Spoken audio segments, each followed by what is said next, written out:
Hello everyone, I'm Paul and today we're solving problem 1930, unique length 3 palindromic subsequences. This is medium and here we show you my intuition, approach and efficient solution. Given a string s, we need to return the number of unique palindromes of length 3 that are subsequences of s.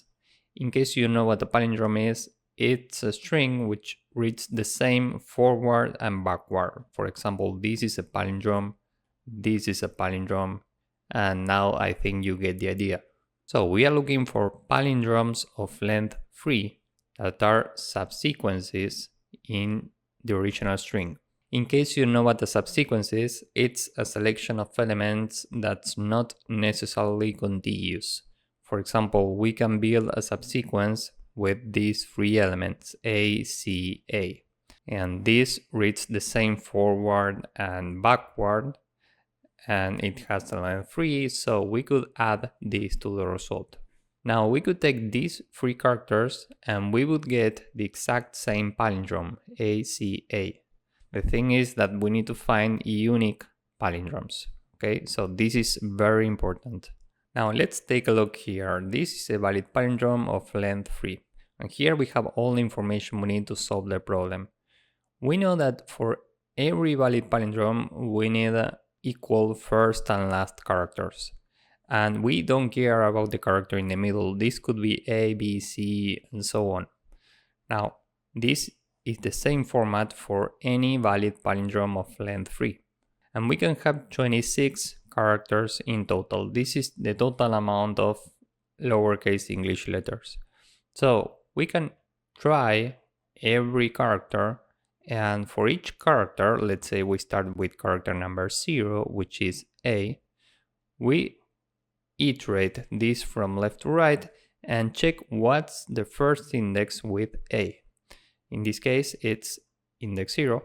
So we are storing this in some variable, we will call this left. So left is 0. And we are doing the same from the right. What's the first A from the right? Well, it's this one, and this is at the index 4. So we are storing this in another variable. Right is 4. So now we have these two indices and we are trying to build this palindrome. Remember that we don't care about the character in the middle. So how many palindromes do we have in this range from 0 to 4? Well, we have one that's A. We pick this, and this. We have another one which is ABA, this, and this. And we have another one that's ACA, this, and this. We have 3 possible palindromes with this format. And how can we get number 3 with these indices? Well, we can take right minus left minus 1, and this is 3. So we add to the result 3. And now we can do the same with the next character, meaning B. And here we only have one B, so we can't form any palindrome with this character. Next we try C, next D, next E, and so on. So we are trying 26 characters in total, and we are doing the same every time. So for this example, we will return 3. But there's one problem here. Let's say that we try this input. First we try character A, meaning we are looking for palindromes with this format. Now, the only valid palindrome is here. These are the indices. If we iterate this from left to right, the first A is here at index 4, so left is 4, and right, from right to left, is at index 6. If we do 6 minus 4 minus 1, this is 1, meaning we have one valid palindrome with this format. So at this point, we can add this to the result. Result right now is 1.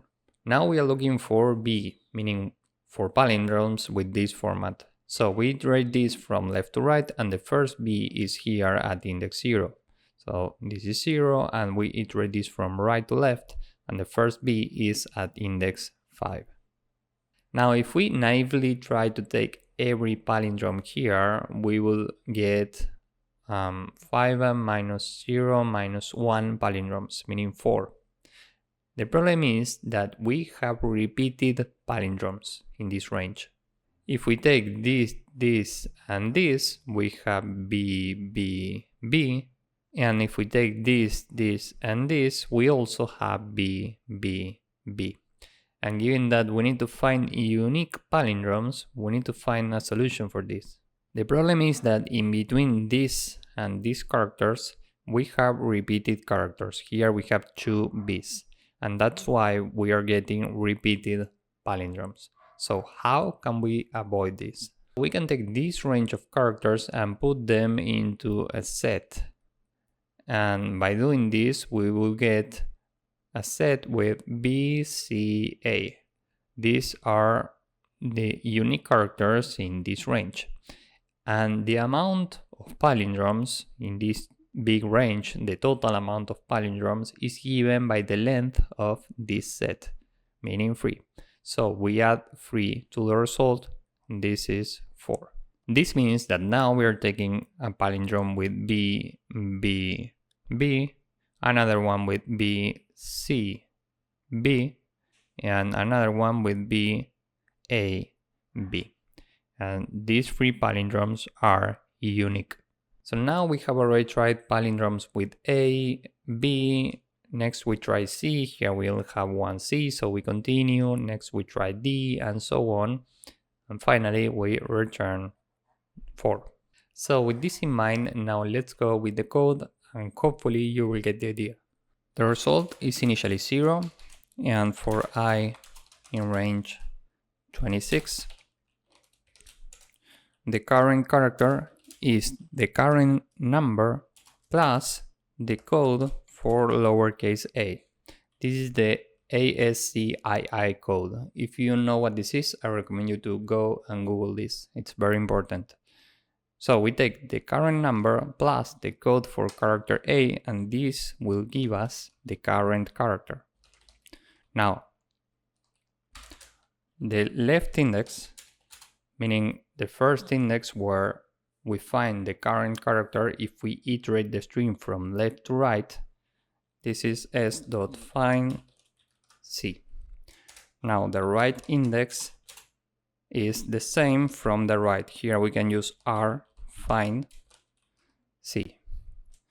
And now we say if left is different from -1, meaning if we have the current character in the string and left is smaller than right, at this point we can add to the result.